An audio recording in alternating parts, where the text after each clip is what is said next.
Hey everybody, Pastor Vern with your daily update for December 17, 2020, 1 week from Christmas Eve. And we are continuing along with some of our Advent stuff that kind of gives us a little launch into our Christmas season. Today we're going to talk a little bit about the nativity scene itself. Now that's pretty common to have those. We have one out in front of our churches. A couple, most of them, many of us have them at home. People collect them. We happen to have several in our home, different ones. They have little different style to them. And a nativity scene can be as simple as Mary, Joseph, and the baby Jesus, and it can be much more elaborate with lots more characters because we don't 100% know exactly what that looked like on that night so long ago. But, the nativity scene's made up of either figures or people. We have live nativities. They're very popular, especially on Christmas Eve as people would enter the church. We've been part of some of those over the years. Some Christmas Eves are relatively pleasant outside. Some are colder, snowier. So it kind of affects them a little bit, along with some animals that are usually part of it. And it kind of, as simple like I say, as simple as that, but as complicated as whatever, I guess, the imagination can make it, what they can read into the scriptures of that night.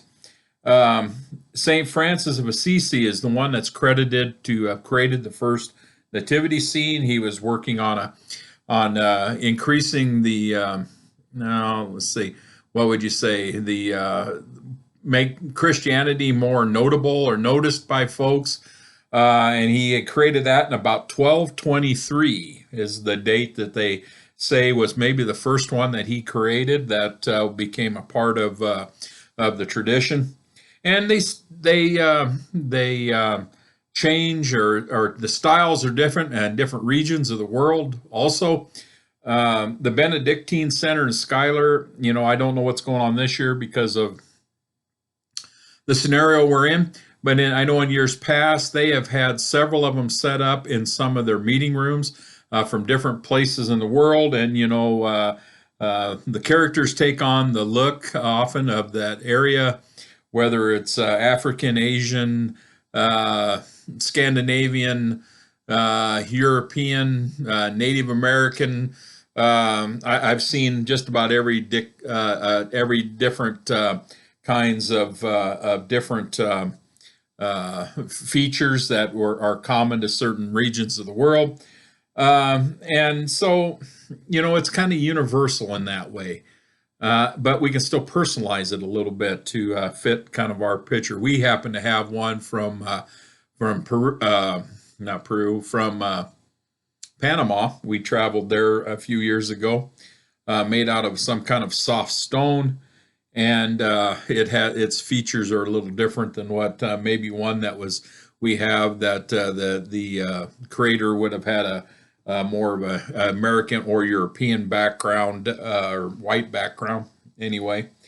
And so they're fun. I think we even have a couple of little I guess you would call them play sets that our grandkids can rearrange, and we can talk about the different characters in the scene and what their relationship with Jesus is in that moment in time. And so it can be a good educational tool also. I have seen them as tiny as the little miniature teacup sets that maybe you might be familiar with, and I've seen them more than life size. So anyway, that's a little bit about the nativity scene, a little bit of the history of it, and if you have a chance this Christmas season, this Advent season, and you can see a few extra ones, that's cool. If you happen to be traveling and you go through Stromsburg, Nebraska, and Stromsburg in their village square, they have a light display, And they also have a large nativity scene that is impressive. So if you happen to be traveling through there, take that in too. Okay, well, take good care of yourselves, watch out for others best you can, and stay safe. And we'll talk to you later. Bye.